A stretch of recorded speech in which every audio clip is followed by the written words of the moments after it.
જો તમે કોઈ એવી આયુર્વેદિક ઔષધ લેવા માંગો છો કે જેના સેવન દરમિયાન ખાવામાં કોઈ ખાસ પરેજી રાખવાની જરૂર નથી, તો આવું જ એક આયુર્વેદિક ઔષધ છે ગોક્ષુરાદિ ગુગળ. યોગ રત્નાકર નામના ગ્રંથમાં આચાર્ય કહે છે કે ન ચ યત્ર પરિહારો અસ્તિ કર્મ કુર્યાત અથે અપસિતમ, એટલે કે આ ઔષધના સેવન દરમિયાન ખાવામાં કે કાર્ય કરવામાં કોઈ ખાસ પરેજીની જરૂર નથી. તો આજના આ વિડીયોમાં આપણે આ ગોક્ષુરાદિ ગુગળ કયા કયા દ્રવ્યોમાંથી બનાવવામાં આવે છે અને તે કયા કયા રોગમાં ઉપયોગી છે તેના વિશે સંપૂર્ણ જાણકારી મેળવીશું. તો આ વિડીયોને અંત સુધી જોવા માટે નમ્ર વિનંતી. ગોક્ષુરાદિ ગુગળ બનાવવા માટે સૌપ્રથમ ગોખરૂનો ઉકાળો બનાવી તેમાં શુદ્ધ ગુગળ મેળવવામાં આવે છે. ત્યારબાદ તેમાં ત્રિકટુ, ત્રિફલા અને નાગર મોતનું યોગ્ય પ્રમાણમાં ચૂર્ણ ઉમેરી સારી રીતે ઘૂંટીને થોડા પ્રમાણમાં ઘી ઉમેરી 500 મિલીગ્રામની નાની નાની ગોળી બનાવવામાં આવે છે. આ રીતે તૈયાર થતો ગોક્ષુરાદિ ગુગળ ઘણા બધા રોગોમાં ઉપયોગી છે. ગોક્ષુરાદિ ગુગળ મુખ્યત્વે પ્રમેહ નામના વ્યાધિમાં ઉપયોગી છે. પ્રમેહ બે શબ્દનો બનેલો છે, પ્ર અને મીહ. જે રોગમાં વારંવાર મૂત્ર પ્રવૃત્તિ કરવાની ઈચ્છા થતી હોય એ એટલે કે પ્રમેહ. આયુર્વેદમાં પ્રમેહના 20 પ્રકાર આપ્યા છે, જેમાં આજનો આપણો ડાયાબિટીસ પણ સમાવેશ થઈ જાય છે, જેને આપણે મધુમેહ કહીએ છીએ. આ ઉપરાંત ગોક્ષુરાદિ ગુગળ વાયુના રોગો અને વાતરક્ત એટલે કે ગાઉટી આર્થરાઇટિસમાં પણ ખૂબ જ ઉપયોગી છે, કારણ કે ગોક્ષુરાદિ ગુગળનું એક કાર્ય વાયુનું અનુલોમન કરવાનું છે. જો શરીરમાં વાયુની યોગ્ય દિશામાં ગતિ હશે તો વાયુથી થતા રોગો અટકી જશે.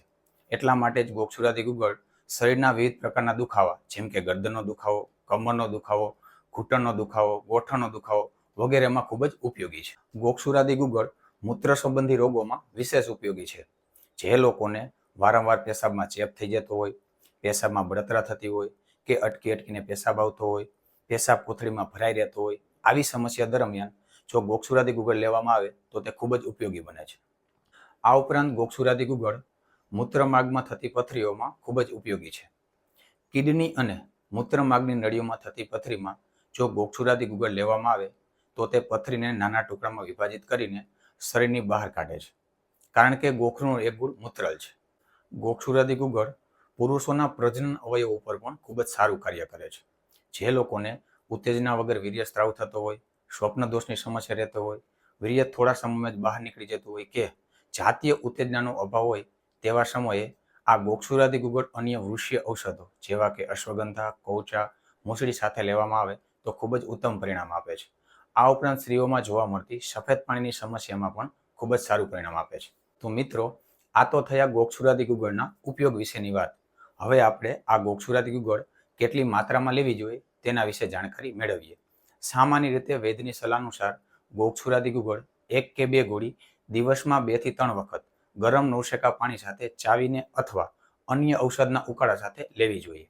જો તમે આ ગોક્ષુરાદિ ગુગળ સારી ક્વોલિટીની મંગાવવા માંગતા હોય તો તેની લિંક અમે નીચે ડિસ્ક્રિપ્શન બોક્સમાં આપેલી છે, ત્યાંથી તમે તેને ડાયરેક્ટ મંગાવી શકો છો. તો મિત્રો, આશા રાખીએ છીએ કે તમને અમારો આ વિડીયો ગમ્યો હશે. જો અમારો આ વિડીયો ગમ્યો હોય તો અમારા વિડીયોને લાઇક કરો અને વધુમાં વધુ શેર કરો અને અમારી ચેનલને સબસ્ક્રાઇબ કરો. જય ધન્વંતરી.